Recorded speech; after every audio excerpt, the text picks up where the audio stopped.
work together for good to them that love God. So gratitude declares God is still control. God is still control, even in bad times. When the doctors report, may tayong mga pasyente na mga kamag-anak that is uncertain or yung mga ina-assume natin na nangyayari doon sa ating pasyente ay hindi nangyari yung kaganapan, salamat pa rin.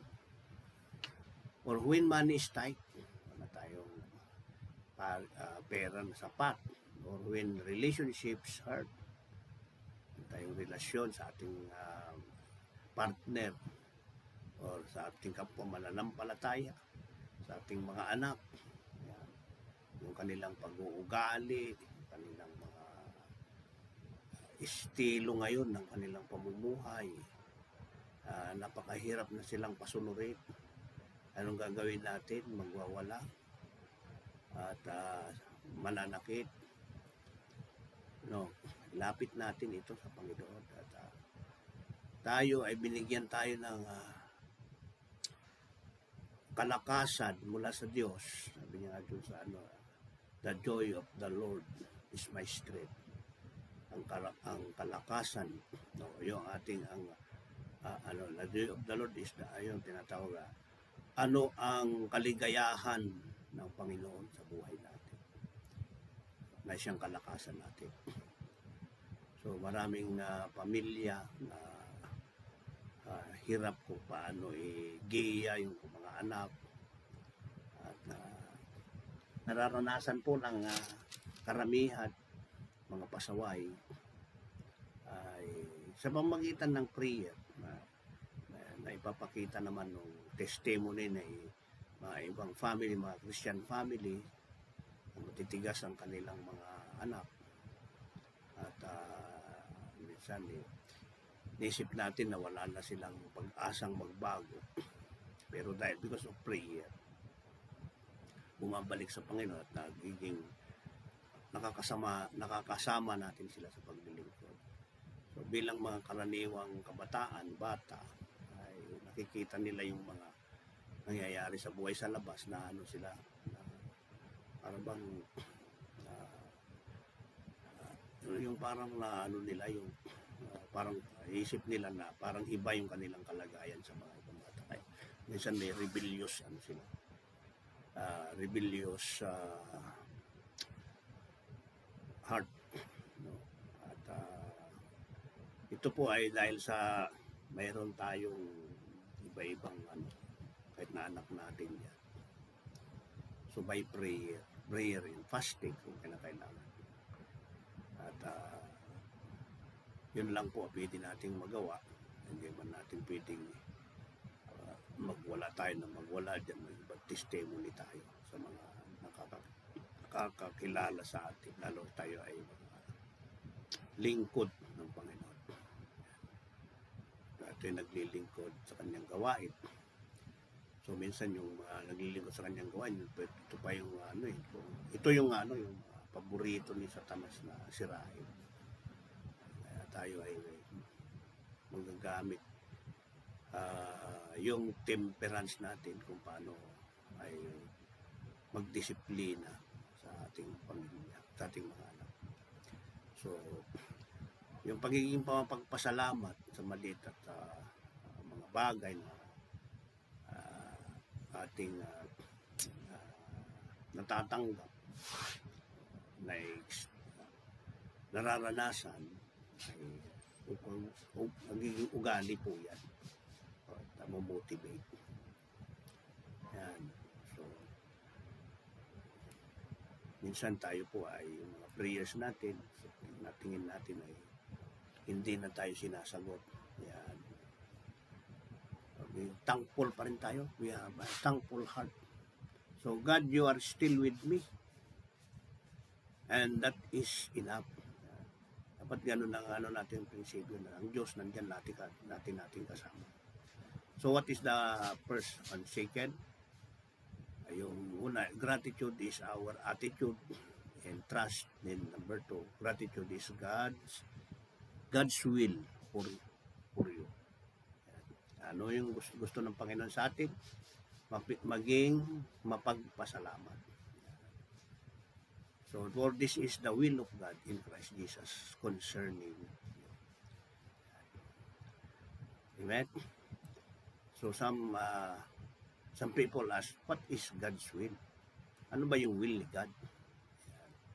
And what does God want from my life? Ano ba yung gusto ng Diyos sa akin? Or mga iba pang mga katanungan hindi natin kayang sagutin, but God only can answer. Here is one clear answers. God wants you to live with a grateful heart. Mabuhay tayo na mayroong mapagpasalamat na puso, at God wants praise to live in your lips. Praises. God wants thanksgiving to be your lifestyle. So, natutunan natin yung pagiging mapagpasalamat sa loob ng church. Yan. Kahit sa maliit na bagay, ay kailangan natin magpasalamat. But not because He needs our thanks, but because thankfulness keeps our hearts close to God or close to Him. A thankful Christian is a joyful Christian. A complaining Christian becomes a weak Christian. So gratitude protects your spirit. Kaya nagiging tayo minsan yung hindi tayo yung natatanggal yung pagiging natin, pabigla-bigla, nag-iisip muna bago magsalita. At kahit na yung ating kausap o kaharap na tao ay masyadong yung arugante, hindi natin sila sinasabayan kasi masisira yung mood nating ating katawan. At kung mayroon kang mga sakit dyan, sakit sa puso, high blood, tataas yung pressure mo, o kaya sa mataas-taas at nagbara yung ugat mo, tumigil ang tibok na yung puso dahil sa yung tinatawag na high-tempered ka din, hindi mo mapigil,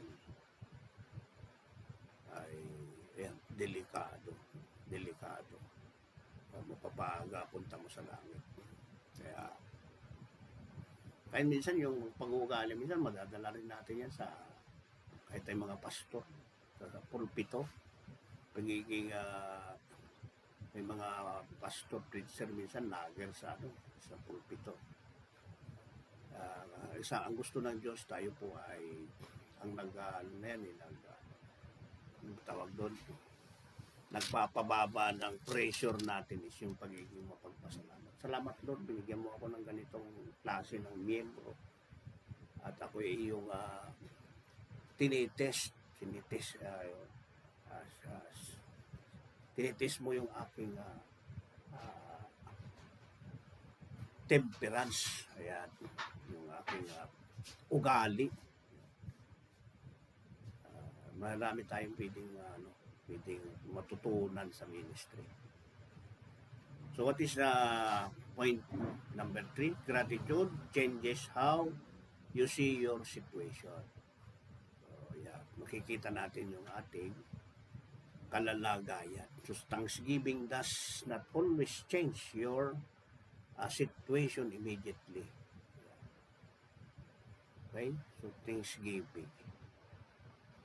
Tawag doon, thanksgiving. Pagbibigay ng pasasalamat. So, but it changes us inside the situation. So, Paul and Silas praise God in prison. Dalawa, dalawang lingkod ng Panginoon, na kahit sila nandoon nasa loob sila ng kulungan, ay hindi nila kinakalimutan yung magpuri sa Diyos. Ang pagpupuri sa Diyos is siyempre yung pagpapasalamat. Lord, na-experience ko ito dahil sa kabutihan mo. Ay gusto mo maipakita sa akin na nandiyan ka lagi. Iniingatan mo po. Pwede yan. So yung ginawa nila, nag-praise sila sa Lord, and God shook the prison. So Jesus gave thanks before feeding the 5,000, and God multiplied the bread. And yung sample ng pagpapasalamat. Ang Panginoon mismo ay isa sa pinaka great example ng thanksgiving. So, and also Job, blessed be the name of the Lord, and God restored him. So your miracle may be on the other side of your thanksgiving. Amen. Paring hindi ngayon, ay sa next. Okay?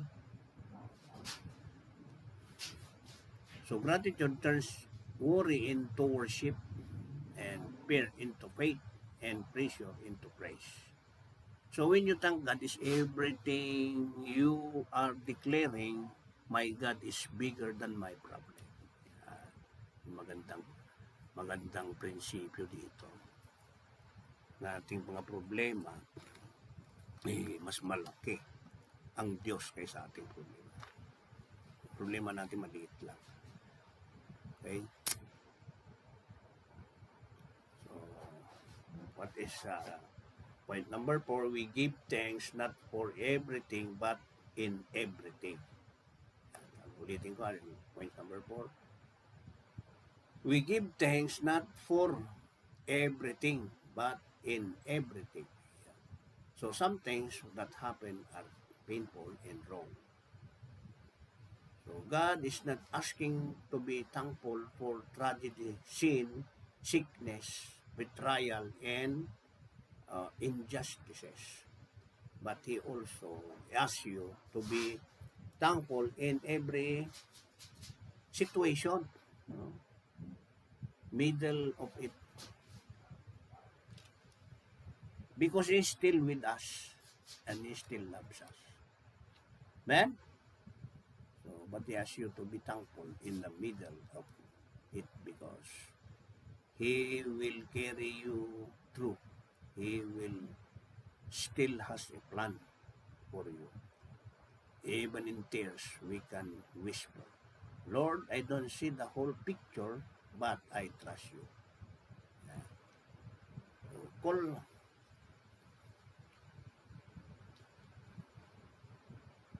What is the call in grateful living? So ask yourself, am I grateful only when life is good, feels good? Or have I learned to thank God even in difficulty? So gratitude is not seasonal. It is spiritual maturity. Ang mature na Christian ay laging nagpapasalamat.